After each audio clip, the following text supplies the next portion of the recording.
Welcome to the Awakening Podcast. You'll find all our episodes on awakeningpodcast.org. I'm joined by my good friend Arnold for another episode of Sane in an Insane World. And as always, we'll let you know what we're going to be discussing this week to keep you entertained. The Iran-Israel war, next industrial revolution, the WHO pandemic agreement, and Northern Ireland protests. AI. Meta launches AI world model to advance robotics, self-driving cars. AI can do anything we can. And Larry Ellison's proposal for government AI integration and quantum computing. Good news caravan. Prosthetic leg for a friend. I suppose it's good news for him.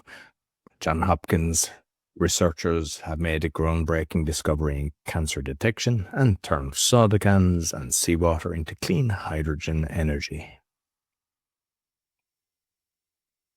Smell in car. Yoga Nidra study on sleep and cognitive functions. Shaken airs. Benefits of ginger and Bovaer. And finally, other topics. Obeying orders lowers moral responsibility. We are the shield protecting children and accountants to Kiev. So I suppose Israel, I know it's one that a lot of us are kind of aware of, but I said I'd kind of go into it a bit just to let you know what's going on.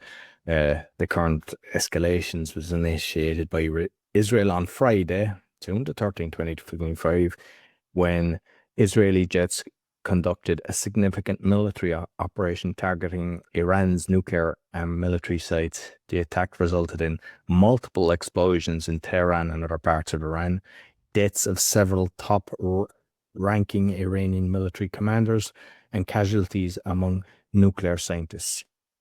And kind of going into the historical context and motivation, nuclear program concerns. Israel views Iran's nuclear program as an existential threat to its existence, which has been a primary driver of tensions. What about, does anybody have concerns about Israel having nuclear bombs, considering that they're just bombing the shite out of Gaza for how many years?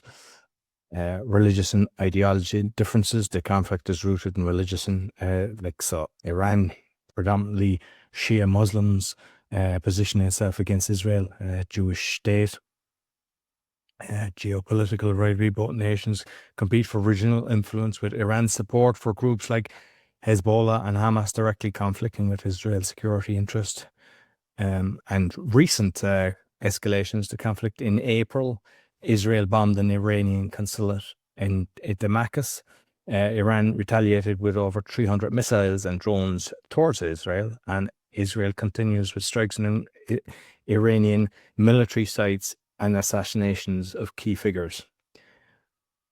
So, I mean, I don't want to spend too much time. Like, one of the things that I saw was they were saying Pakistan was kind of saying that they were going to kind of back them, if other countries got and were threatening nuclear. I couldn't find much on that, but I've seen a few posts on it, but it's very hard to decipher what's right and what's not. But so Pakistan strongly condemned Israel's actions as a grave danger and a serious threat to regional and global peace. Through their UN ambassador, Asmir Iftikhar Ahmed, Pakistan has denounced Israel's unjustified and legitimate aggression, nuclear security concerns. Pakistan is aligned with IAEA concerns about targeting nuclear sites. They've emphasized the serious implications of nuclear safety. And one of the things, while Pakistan has expressed serious concerns about nuclear security and condemnation the attacks on nuclear facilities, they have not explicitly threatened nuclear war if other countries get involved. So I'm getting mixed reactions on that one. So on the show, instead, they focused on diplomatic solutions and international law, citing Article 51 of the UN Charter to support Iran's right to self-defense, which, the reality is, if they've attacked. But one of the things that I came across, and I wasn't aware of this, it was the countries that do not recognize Israel. And there's 29 of them. Algeria, there's Iraq, Kuwait, Lebanon, Libya, Qatar, Saudi Arabia. I'm just going through Afghanistan, Bangladesh, Indonesia, uh, Cuba, Venezuela, North Korea. So there's 29 countries in total, which is something I wasn't aware of, but it's not looking good. It's dangerous. I know that there's a lot of people in bunkers and everything. Of course, there's it's the citizens that get the brunt of this. But and if we look, all oil prices now will go through the roof. So every conflict, it's like they're getting the oil from the place that there's a conflict with the Russian Ukraine. Oil went through the roof with Iraq. Oil went through the roof now because of Iran. Oil is going to go through the roof. So we'll all have, our bills have already doubled or tripled. So expect more costs because of this. Yeah, and if you think about it, all the the shipping lines which go from China to Europe, they have to pass Iran and well, later on the Suez Canal and everything. So that will be an impact. And if you add to that the tariffs which Trump increased everywhere, so yeah, it will be totally crazy. I would like to add two things. I saw a documentary a few years ago that many years ago, the guys who are now running Iran seem to be Islam guys, and they got big beards and they got these coats on and they look really. I saw pictures of these guys. They were just shaven and they look with Western suits on. So they are not originally like that. They're put there by the Americans. So it was really weird, and there were real pictures of like, hey, look, you see them walking there in a normal coat, and then they grow their beard and put on these coats. So that is something to question. Another thing is that it's clear that in all of these wars, or even Gaza thing is not a war; it's just a genocide. But it like the precision weapons, what they're using, and a lot of these things are unmanned. They're just drones, they're missiles, rockets, with everything. Well, there are people operating them, but for the rest, there are no people involved. I saw one picture, and because of the fake video, you never know what's true. But there was a photo of one apartment building in Tehran where one of these general who got killed lived, and you saw like an apartment building, let's say of 12 stories, that where the guy lived, there was a hole.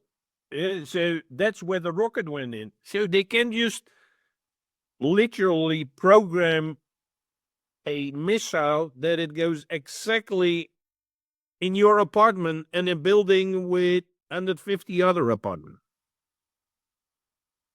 That's incredible and frightening at the same time.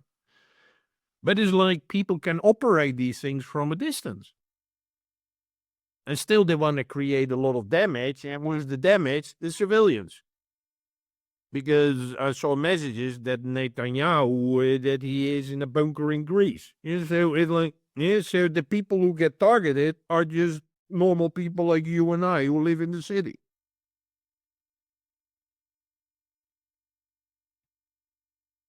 So let's move on. Well, somehow it is related, but let's not go there. It's about robots. Mark Andreessen, he's a very famous guy in Silicon Valley. He's I would say, a friend of like Trump and Musk and Elison. We will discuss later on. So he's like, the same group of people. Let me put it like that. And he predicts that humanoid robotics, what you cannot see is there's even a kind of a head on top of this thing. This is the Tesla robot called Optimus, by the way. And he said that humanoid robotics will become the most lucrative market in history. So it's no longer that robots are there for a long time, like assembly lines where, let's take manufacturing cars. There are a lot of robots involved with it, but he says this is going to be a bigger market than anything. And so he says that's why it's very crucial that in the US we need to build robot factories because he thinks it's the next industrial revolution. Well, what I would suggest is that, and what I've been saying here on the show is that we're going to see the AI thing where we come later today as well, and these robots. And if you combine the two, that is what's influenced. A robot is nothing without AI. It cannot move, it cannot walk, it cannot touch, whatever. Yeah, it's the operating system which makes it do what it wants. Yeah, so it's kind of, you could even call this the executive arm of the AI. And yeah, you already see, I know there's police in Dubai and other countries who got robots, and they got these robot dogs, whatever, what they're using. But if this guy says this is going to be the most lucrative market, well, be ready that there will be a lot of these.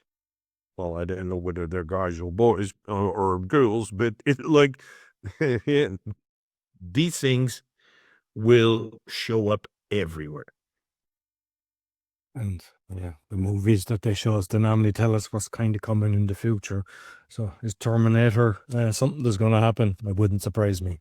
I mean, Absolutely. especially with the people that run the world. Yeah. So, I mean, I've had guests on talking about this, the WHO world, the pandemic agreement. So it was formally adopted by World Health Assembly on May the 20th of this year, with 124 members stating, state delegations voting in favor, 11 abstentions and no objections. And for me, that's like in any political party, an abstention is basically saying, yeah, we agree, but we just don't want to be looking bad. So abstention that shouldn't be allowed. That means you're voting yes when you know what way it's going to be. Implementation regarding the agreement will only enter into force after a ratification of at least 60 countries. This means that currently, while 124 countries have voted in favour, the agreement is not yet effective pending notification. And in nature, the agreement does not transfer direct power to the WHO in a way that overrides national sovereignty, but I'm hearing different things on that. It improves pandemic prevention, preparedness and response, plandemic we mean, establishing principal priorities and targets, ensuring equitable access to pandemic-related resources like vaccines and protective equipment. So just like what they've done before, so now they can determine and just push it all over the place. So, yeah, it's like there's a lot of people that were trying to stop this happening, and this is scary because the reality is saying, yeah, it doesn't affect your sovereignty, but we saw what happened in the 20s with the way they pushed this and telling everybody, hey, you can't go to work, you get job, you can't go on the street, you have to do this, you have to do that. This is basically this by 10 or by 100, where they determine, hey, and they're constantly all these biolabs everywhere, their plan is to just ruin humanity. So, like, I don't know why any country would actually have anything to do with it. If you actually dig deep and look at the people running it and controlling it, ain't the good boys. So, yeah, we have to be careful of this one. Yeah, well, what is I'll be showing in the show for many countries, from Spain to London to France, all kinds of demonstrations. But this is in Northern Ireland, and not even in Belfast, but in a couple of smaller cities, is that they're ready for the third consecutive night. There's anti-immigrant violence.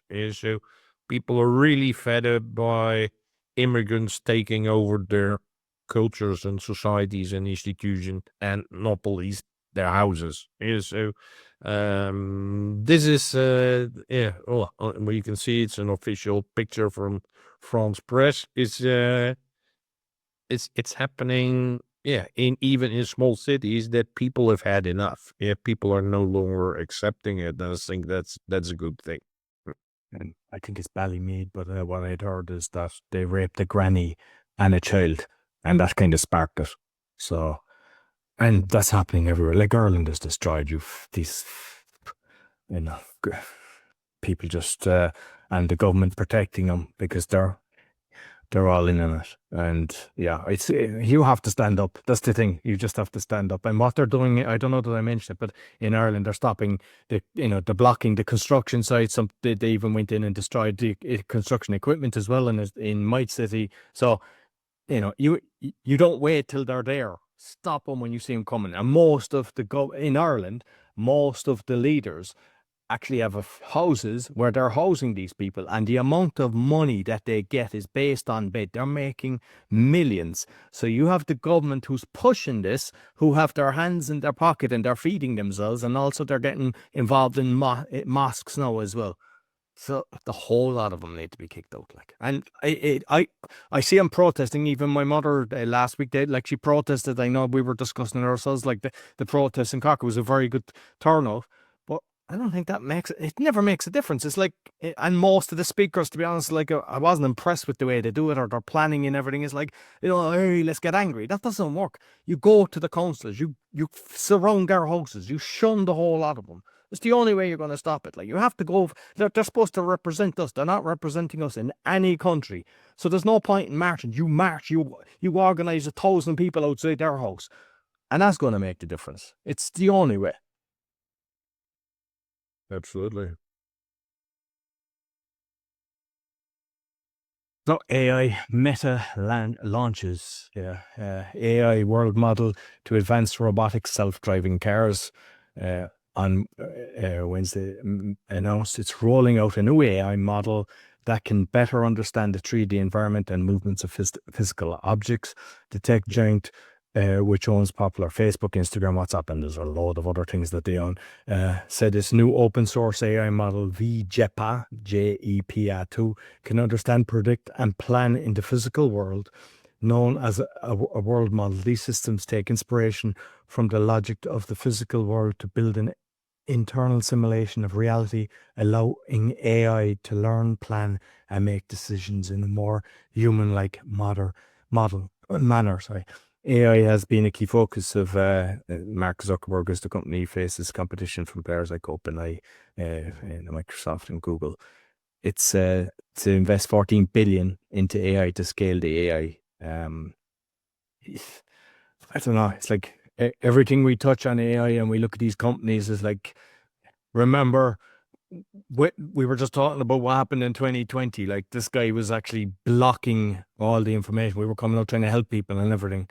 Ain't a good guy. So the problem is every single thing you do with AI and look at it and everything, it's all pre-programmed just to give the answers that they want you to have. It's very hard to get the truth. So just be very aware of that.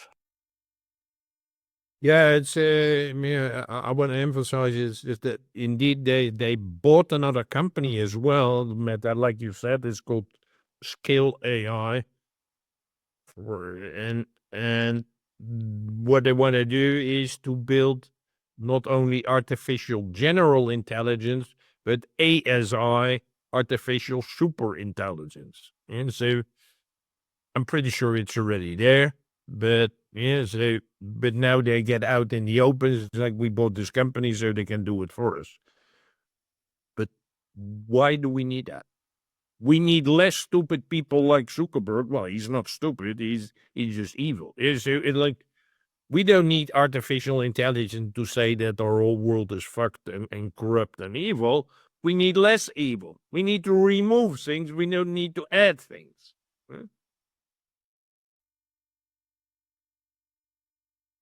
In addition to that, this is a picture of this guy is having a speech at the University of Toronto. His name is Ilya Sutskever. And now you might say, I never read about the guy, but before, I think it's not even, let's say a year, whatever, he was part of OpenAI and he was the chief scientist officer of OpenAI. So he was kind of the smart guy in the OpenAI where they were developing things. He was the scientific officer, and he left the company for, there are many different stories why he did. But this week he gave a speech in Toronto. So that's a picture which you're seeing. And he says, the day will come when AI will do all the things we can do. I'm going to repeat that. The day will come when AI will do all the things we can do. This is what we've been saying here on the show week in, week out. It's not like, my job is okay. No, I can do it, whatever. This guy knows. He was the chief scientist officer who made OpenAI like the go-to platform in the world. Yeah, so if he says this, it's no joke. He knows it. Yeah? And he says, and he now explains why. And he says the reason is the brain is a biological computer, so why can't the digital computer do the same things? It is funny that we are debating if AI can truly think or give the illusion of thinking, as if our biological brain is superior or fundamentally different from a digital brain. I think what he says is correct. Yeah, there's many studies where it says that our brain works more like a receiver and a transmitter, like a processor. Yeah, so it's the way it works. And he says, like, yeah, so the way this works, the AI can do it. And again, if these guys come out in the public, this was a speech last week of, then it's the truth. And that is what's happening. Yeah, so, and this says that AI will take over everything. And this guy, again, he used to be the scientific officer. He just confirms it.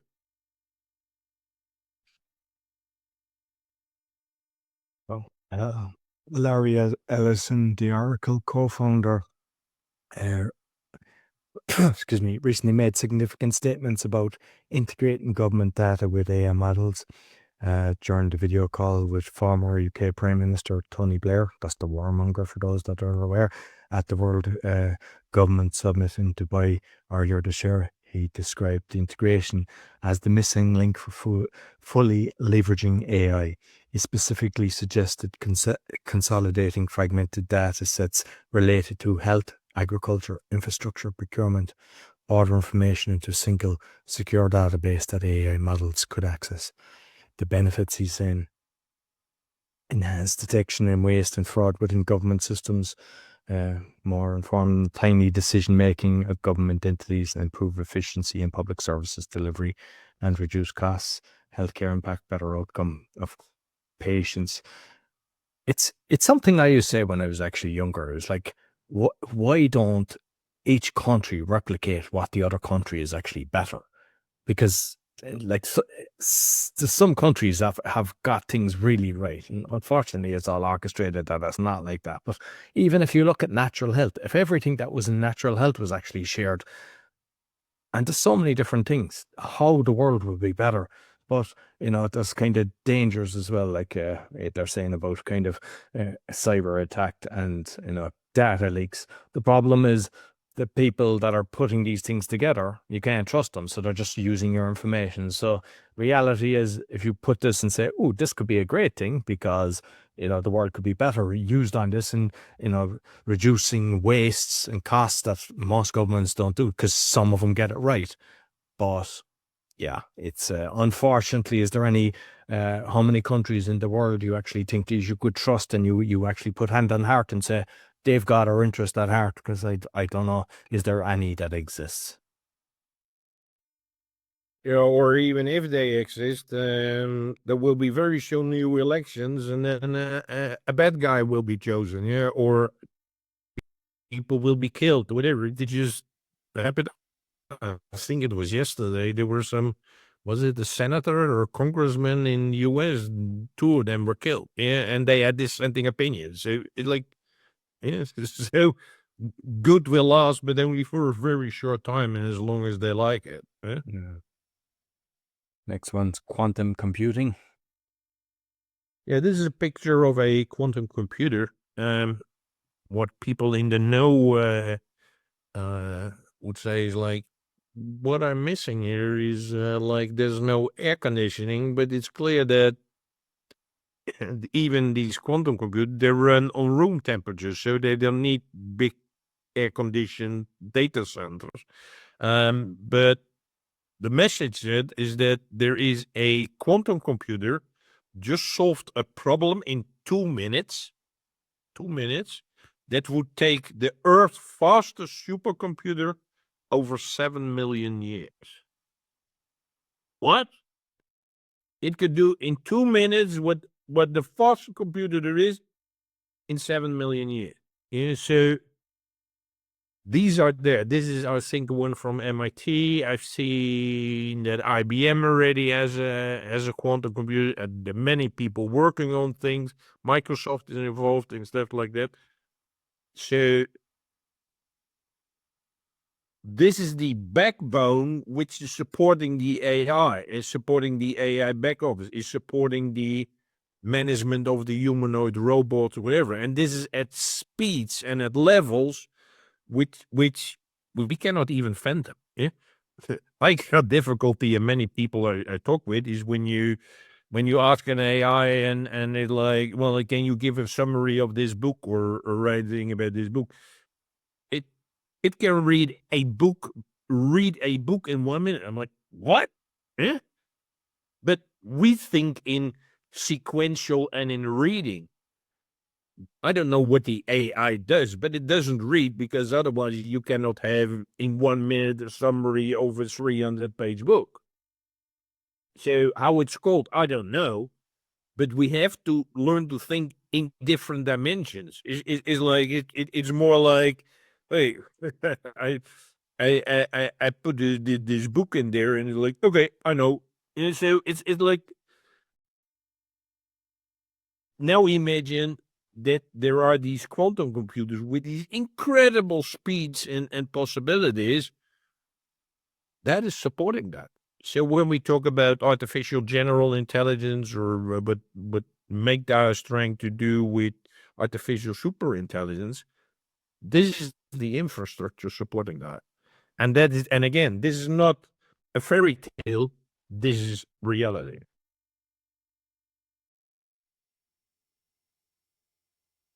Oh, good news, Caravan. Prosthetic leg for friend. What's that about? Yeah, there were these 3 students at a high school, not a university, but at a high school in Texas, who have a friend. Yeah, his name is Aiden, and he has a prosthetic leg, but he had always difficulties and didn't work, and didn't work properly, and providing him pain and whatever. And they were like, we should be able to build a better leg for him. So they were building, so they made a conscious decision. It's like, we should really build a better prosthetic leg for our friend, yeah, because they saw their friend struggling. Yeah? And they created this, what you see here on the picture is called the Neuroflex, which is totally incredible. If you think is these guys are from a high school, yeah? And they create a brain-controlled, low-cost bionic leg that seamlessly translate Aiden. Aiden is the boy with who's got a need for that leg, into motion through EEG technology. If you look correctly, you can see on the middle guy, he has a band on his head.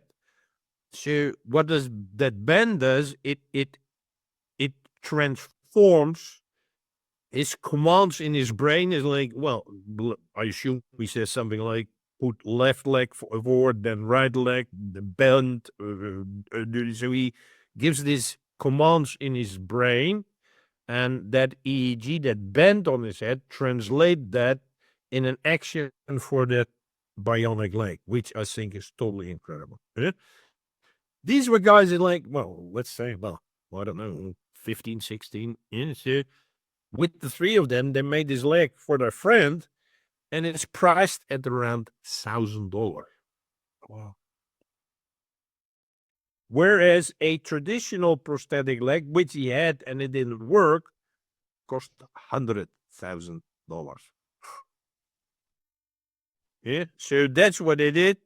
They won a $50,000 prize in a science fair that hosted 1,600 students from 60 countries.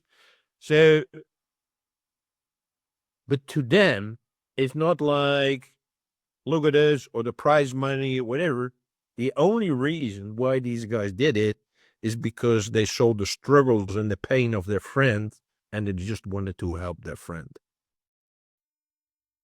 And then you can see what, yeah, we can innovate, we can do something which is not good for the health industry, but they were just concerned as they did. We want to help our friend, and it's the only reason why we did that. And then it shows what human capability are. These are these are very young fellows. It's like, it's incredible what we can do if we put our mind to it. Yeah? And we can do so much more. Look, well, this looks very complicated. These are guys from school, not from university or for a meta-funded startup, whatever. These are guys from school. Huh? So why can't we invent so much more if we use our capabilities? That's what I call, we have so much unlocked potential. And these guys have totally unlocked their potential, and they're using it to help their friend.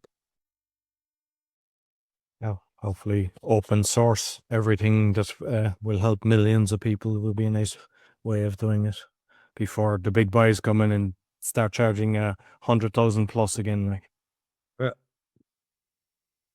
So, John Hopkins researchers have made a groundbreaking discovery in the cancer direction. They found that tumor DNA fragments can be detected in blood up to 3 years before traditional cancer diagnosis methods would catch it. This represents a potentially revolutionary advancement in early cancer detection. The research scientists analyze blood samples looking for specific DNA fragments that come from tumors. These fragments act like early warning signals in the bloodstream, and traditional methods can only detect once the symptoms appear. It opens new avenues for cancer research, could lead to the development of more sophisticated detection methods, and has the potential of the application for detecting other diseases. So, and I mean, for those that are in the know with natural kind of remedies, if you're able to, I mean, I always believe that we should have, like, you call it the MOT, NCT, the car kind of test that you have to do yearly. We should have that for ourselves, but it shouldn't be on a profit basis. It should be as cheap as possible. And if everybody can go in and do their tests on their blood and every single thing like that, and if there was something like that, then you'd know what to be eating. So you never even have to go through like the crap that they try to make you go through with chemo and things like that. So that's fairly positive. Absolutely. And I don't know whether that's currently the case, but it used to be the case in certain parts of China that the insurance would only be paid if they keep you healthy. They would get no money if you get sick, because then they failed. That's the way it should be. That's Absolutely, yeah. that's just what you said. So soda cans, what's that about? Yeah, I saw that it was a really cool invention. It's by MIT engineers. MIT is the Massachusetts Institute of Technology. And they've developed a revolutionary method to produce clean hydrogen fuel, it's fuel, using recycled aluminium from soda cans. And well, I don't know how you come up with that idea, is you recycle the soda cans and you mix it with salt water, seawater, and that generates hydrogen through a chemical reaction between treated aluminium and salt water. So why is this cool? Because, well, we know everywhere there are cans on the street, soda cans in the water, in the ocean, everywhere. So there are enough soda cans, and salt water is also enough everywhere. So if we can create energy, this is really great.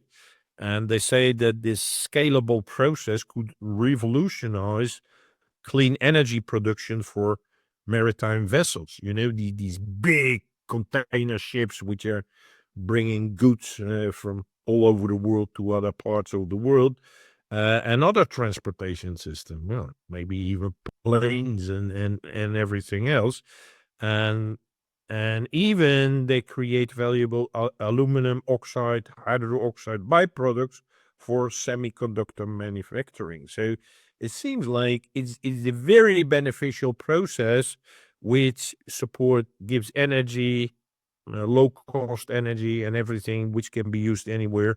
And it even cleans up all these terrible cans everywhere. So I think it was a pretty cool invention. Yeah, brilliant. Yeah, excellent. Smell in the car. Yeah, I'm hoping it's not my son from farting, but what's that about? No, I know your son doesn't smoke yet. So, There's no yet. He won't be. I've already told him, don't drink, don't smoke, don't get a tattoo. It's like a Trump thing, but yeah, your life will be better if you can stay away from them things. yeah, it's something. I don't smoke either, but it's something. I'm living in Romania, and there are a lot of people smoking here, a lot, and I mean a lot.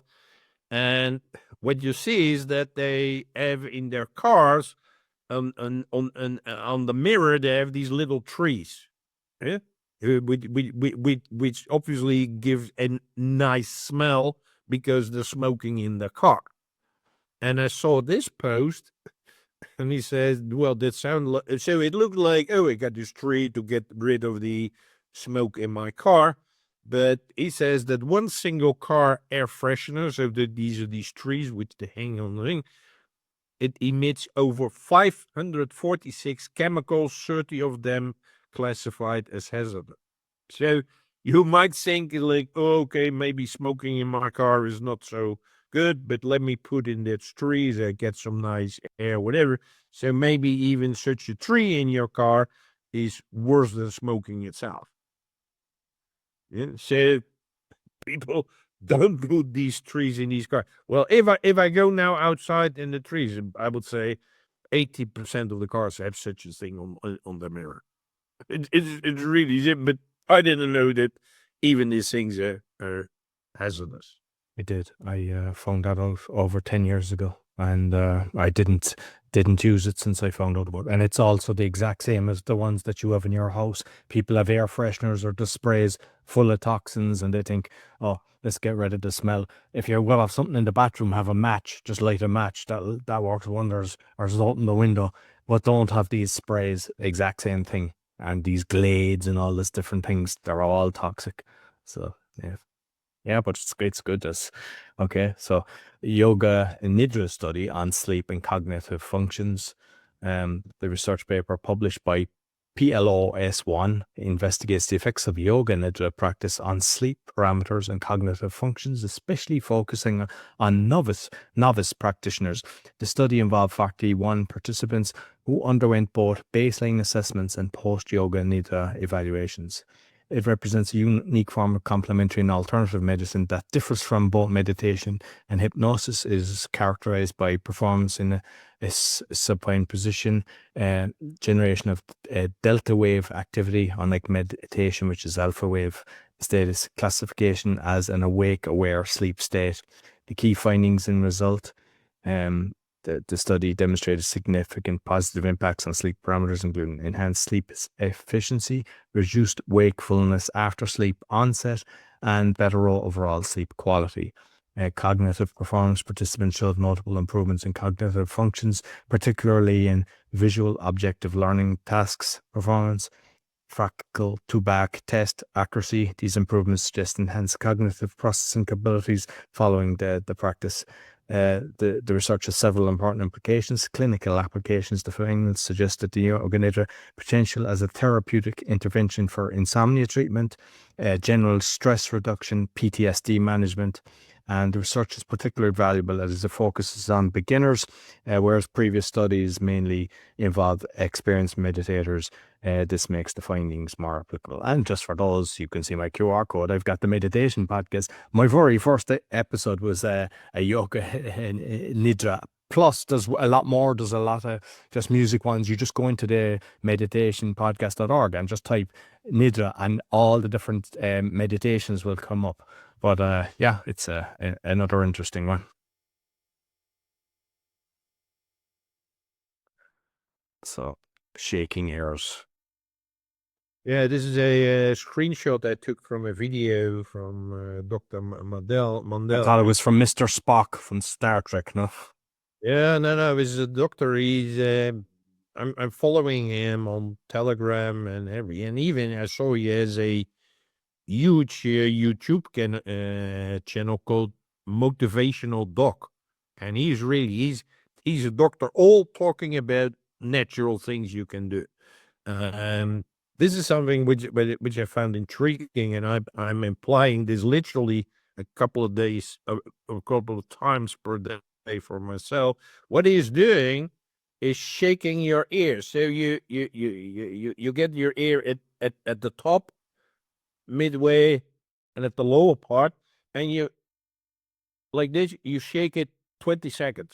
So 20 seconds here, then you move to the middle part, 20 seconds here, and you go there to the lower part, 20 seconds, and you do the same with your other ear. So this exercise will take you 2 minutes. And it's helping a lot. And what does it do to you? Is it will help on several areas of your health, including reducing stress and anxiety. Who doesn't want that? Improving sleep quality. I'm inclined to say, who doesn't want that? Aiding digestion, lowering blood pressure, and even offering relief from conditions like tinnitus and vertigo. I know about tinnitus. My father used to have it. He's like, they get this buzzing high peep in their ears, which is Tinnitus, kind of. it's ongoing. It doesn't stop. It's extremely annoying. So again, do these things. 20 seconds, 3 times your left ear, 3 times your right ear, and it really has a huge thing. And if it doesn't do anything with it, it brings you calm and you feel more relaxed and easier. So when I first saw this, I was like, well, I'm gonna try this, and I'm doing it now 3-4 times a day. You say it's like anyone can do it. You can even read your mail while you're doing it. You say it like You can listen to this podcast while you're doing it. yeah, absolutely. Unless you've earphones on, then it becomes a bit difficult. So it like I highly recommend you do it. And I remember actually when I was doing a lot of different alternative meds, there was times that the guys would have like little seeds and they'd put it into different part of your ears. And you could actually feel a benefit from that. So it's probably related, like the ears. I don't know. And if you check out his video on YouTube, like I said, his channel is Motivational Talk. And it's quite interesting because he has for years studied the ear. And he started with a picture where you look like a fetus or a baby. If you picture your ear and the baby with the legs up and the head down, it totally fits into your ear. So, and that's why he says you have to take different areas because then it impacts different areas in your body. Because your brain has a map of all the areas of your body that's inside of your brain. So I could relate and say, okay, that's how it connects to all these different areas. So it's totally amazing. And again, if it's just try it. I found the benefits of ginger. It contains a rich array of beneficial compounds, carbohydrates, 50 to 70%, proteins and amino acids, lipids, essential vitamins and minerals, including magnesium, vitamin B3, iron, and calcium. Health benefits: contains powerful bioactive compounds, including gingerol, shug aloes, and paradols. Helps reduce inflammation throughout the body, particularly effective for conditions like osteoarthritis. Contains over 400 bioactive chemical compounds. Digestive benefits: aids digestion by promoting gastric motility, helps relieve gastrointestinal discomfort, prevents indigestion, reduces bloating and cramping, particularly effective against nausea from various causes, including morning sickness during pregnancy, chemotherapy-induced nausea, and post-surgical nausea. cardiovascular benefits, helps lower blood pressure, reduces cholesterol levels, prevents platelet aggression, improves blood circulation, reduces risk of cardiovascular disease. There's a lot of different benefits. I mean, what can you do? Like you can use it in your tea, juicing. I've often, you do some juicing, put a bit of ginger into it. Even for colds, it helps with colds, pain relief. Just make your tea, put a few slices into it. I've often done it when I'm not feeling great, and so it's same with your throat. If your throat is sore, it helps that. It's make sure that you have it in your kitchen. Well, literally, the water I'm drinking is I cook it for 15 minutes because the fluoride in the water, and then you got to put in acid. So I put in citron to get rid of the fluor, and I got ginger in it. This is what I drink every day. Well, that is much better than Bovaer. You might have heard about it. Most likely, most people have not. Something Bovaer was introduced by Bill Gates. And why is it? Because he wanted farmers to give it to their cows to make them burp and fart less, because that creates methanes and toxic chemicals in the air. So he wants to reduce those burps and farts of the cows. So it started in Norway, where they said, well, you have to give this Bovaer to your cows. And then they introduced, and this was a few years ago, so they tried to push it so they would sell the milk, which was, where this Bovaer, which is a toxic, by the way, given to the cows, and they would call it climate milk. So that was in the supermarkets there, but it appeared that nobody wanted to buy that stuff. So they stopped selling it, but now they are like, well, we don't like that. So now they're pushing all the farmers and say you should use Bovaer to feed your cows this chemical. Otherwise, you will lose your subsidies from the government, which can run up to almost $90,000. So this means that all farmers are now more or less forced to give this stuff to their cows. But this is toxic, because I read here an interview with a farmer who says, I have small children with me in the barn, but Bovaer is toxic and require personal protective equipment. So you got to put on special equipment because it's toxic, he said. And if there's dust from the feed, it can injure my children. So if I'm feeding my cows this stuff, I don't allow my children to be in the barn. Hey, why do they want you to drink it? It's toxic. It's and the meat afterwards, like, because once they stop producing or at a certain time, if they're having this stuff that's toxic, we're eating that, which in turn is toxic meat as well. Yeah. So, but again, they're forcing it to do all the farmers in Norway, and you can bet it will be pushed on all the farmers. That's not just in Norway. I've seen that in the UK. I saw it big in the UK. There was a load of people objecting about it, and you could see them all on the shelves.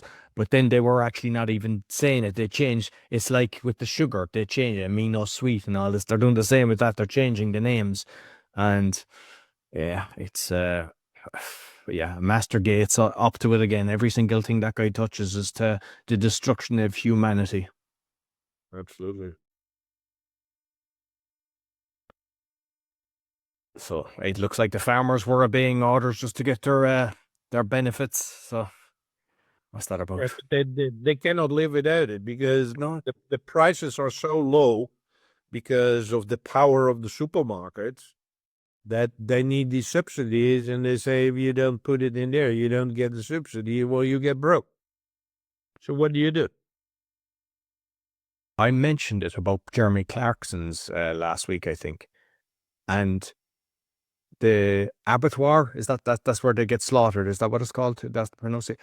So they were shutting them down. So then they just had to ship them off to the places for the supermarkets, and a lot of the smaller farms were like, we don't have enough for that. So then there was like a guy going around collecting the smaller farms, you know, say they had 6 cows or whatever, and charging them so much. So like they can't even, so everything is done like that. Everything is orchestrated. That just goes to the big boys. Same with the crops and everything. They dictate what crops to use, and people, because they, like farmers are really struggling. They work very hard and they can barely survive. So when someone says plant this crop that nobody can eat because it helps the soil, they just do it. And yeah, it's eventually that hand stops going out, and you're no longer a farmer, and that's what they want. Absolutely. That nicely, between quotes, ties into the next topic, which is obeying orders lowers moral responsibility. What does it mean? That there have been an fMRI study. fMRI means you go through with your whole body through a scan. They done this scanning, and it shows that people feel less responsible for their actions when they follow orders, whether they're civilians or military cadets. So researchers have measured the sense of agency. Agency means like, hey, I've got a capability to decide and do for myself. Our perception of being the author of our action during moral decision-making tasks involving harm. So you know what you're doing is creating harm with other people, but it says that participants who acted under coercion showed reduced temporal binding and no marker for diminished agency. So it means just like, well, it's well, in the Netherlands and in a lot of countries very famous after the World War II is like, ik heb het niet gewusst. Huh?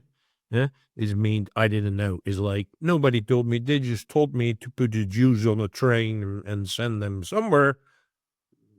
I was just following orders. Yeah, there are people who are executing that thing is like, make Bovaer in your cows mandatory. They know they're pushing poison, but what they say is like, my boss told me to do that. So here is now, well, even in a, let's put it, physical sense in your brain, is being, the study shows that it's like, it's not my responsibility. The people who put all these toxins in, even these trees in your mirror, in your car, they must know that a lot of this stuff is toxic, but yeah, my boss told me to do it. Yeah, and if I don't do it, I lose my job. It's like, this is why we are now have ended up in a society where there's so much toxicity, unhealthy stuff in everywhere. A lot of people do now. But they must have experienced that shit. But they're like, no, I was told to do so. Yeah. And that diminishes your agency because it's like, well, not my thing. It's somebody else who told me. So why am I sharing this? Because I think this is one of the causes of the problems in our society. So it like, we should take responsibility for our own actions, and we just stop putting toxins in food for animals, food for ourselves, in everything else, it won't happen. Because have you ever seen a CEO on the assembly line filling the toxins? No, they're not working there. So if you stop doing it, they can't. And they won't, because they know it's toxic. So it like, we have to take back control, take back our own agency. Because otherwise we're not even slowly, we're rapidly being poisoned. Yeah, I'm seeing a lot of stuff, reading a lot of things like that, and it's like, I know people have mortgages, they have bills to pay, and it's like, you just have to look in the mirror and ask the question, is this hurting humanity or helping humanity? And the only way is like, be a whistleblower, even if you have to remain anonymous, like, just pass on the information, because that's the only way it's going to stop. Because if you know what you're doing in life is actually hurting people, there's millions other doing something else that you don't know about that's hurting you. And it's like every single thing that you're aware of that's not good, you have to stand up, because otherwise what's the point in living? And sooner or later it will destroy you, because you will get cancer or something else, or stomach thing, or heart attack, because your system knows that you're doing something dangerous. Yeah. So, although you might pretend to the outward world like, I cannot do anything about it, your conscience knows. Huh? You truly know. So, can you live with that? Do you want your children to be like that? That's your decision, and I hope you choose to live a more honest and responsible life. This goes for all them idiots spraying us as well. Those that have created it, those that make it, that manufacture it, that put it in the plane, that are storing it, every single one of them. Because prior to recording, I was just telling Arnold, my son was at a birthday party yesterday in a park, and I was there for a few hours, and this morning he's all clogged up, even though the sky was kind of technically blue, but I know it's not blue because I can see the haze. And then even last night I could see him spraying away the same today. But my eyes were just killing me the whole time. I was clogged up and everything, not feeling right. And it's like, that's happening a lot. I know it happens to you, Arnold, as well. And it's like, based on what you just said, every single one of them, or if you know somebody's involved in doing that, you have to shun them. You have to shun them. You have to shun them. You have to disclose it. You have to take a picture. If you see someone that's doing that, tell everybody, tag them, picture them, show them out there, give a review. I've learned that giving reviews of people. So when there's companies involved in this, the same with anything that's bad, it really hurts them. So anything that pisses you off in life, just go in and give a review. For example, go in and have a look at BBC reviews in Trustpilot. It's got 1.3. Everyone is actually just abusing it. So make sure that you just don't sit and complain. Do something about it. Absolutely. So yeah, we are the Shield Protecting Children is a national child protection movement led by outlaw bikers and community members dedicated to safeguarding children from abuse and exploitation. It operates across Great Britain, driven by honour, discipline, and a mission to rectify systematic failures. They serve vulnerable children, their families, and community, focus on high-risk areas where predators thrive. And I mean, I talked about that yesterday and or last week, with the rape gangs. And there's a few people now that are coming out and doing interviews, which is great. It's getting out there. And Tommy Robinson has been released, and I know he talks a lot on that. And unfortunately, governments, cities, and councils, they're all so. Basically, it's like a vigilante group. They're protecting the communities because these scumbags are running the place. The police are afraid of them. So they're working on donations, and I fair ducks them. They're doing something good for humanity. When the police and the governments and the councils and everything could do that, I mean, they shouldn't open the borders anyway. Why are they bringing in these people? So yeah, these guys are doing what the government isn't doing. Yeah, but that's why we should. That's what I call, we should take our power back. We've given it away, but we should take it back. Yeah. So, accountants to Kiev, what's that about? Yeah, they're well, you can see they really look like accountants. Are they working for BlackRock? Are they to just start doing all the bits and pieces? Most likely some of them, but there you can see it's like in the Hilton in Kiev. Yeah. And why are these accountants? There's a group of almost 100 accountants who arrived in Kiev because, well, the U.S. government has made a decision. It's like they pay $240 billion to the war in Ukraine, and they want them to know is like, where did our money go? What did you do with our money? Show it. That's what these guys are researching, and I think that's a good thing because the European Union paid something like $200 billion. That's together 440 billion. What are you doing with that money? Yeah. So these guys are finding out. Yeah. Well, I don't know whether the results will ever be published, but I'm pretty sure not, because Mr. Zelensky buys an apartment for his mother in the most expensive place in Dubai. Is it like, and all of the top government guys they used to have big houses and mansions in California. It's like these guys are finding out that, like, what are you doing with our money? I think the EU should do the same. It's like, send accountants. It's like, what have you done here? Did you pay food for the soldiers? Did you buy ammunition? Or is it just for your own benefit and your own crooks? Yeah. So I think EU should also send accountants and then make it totally public, because it's our money. It's taxpayers' money. It's your money and my money. Yeah. 460 billion. I think for 460 billion a year, we can make sure that everybody in the world has got nice food and water. I'm pretty sure we can do that. Is it? This is something which is happening, and I thought it at least is a worthwhile effort.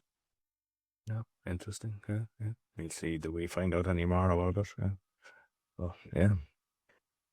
So be sure to give us a thumbs up, 5-star rating, and to help with our cost, donations, like $5 a month, even just to help towards the cost, will go a long way.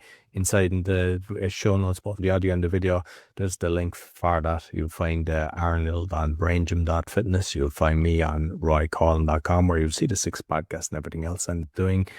And so if you've anything that you'd like us to discuss, just write. And we always love your comments. And we see a lot of the seasoned listeners coming in and commenting, and we really appreciate that as well. It's nice to see. Until next week, take care.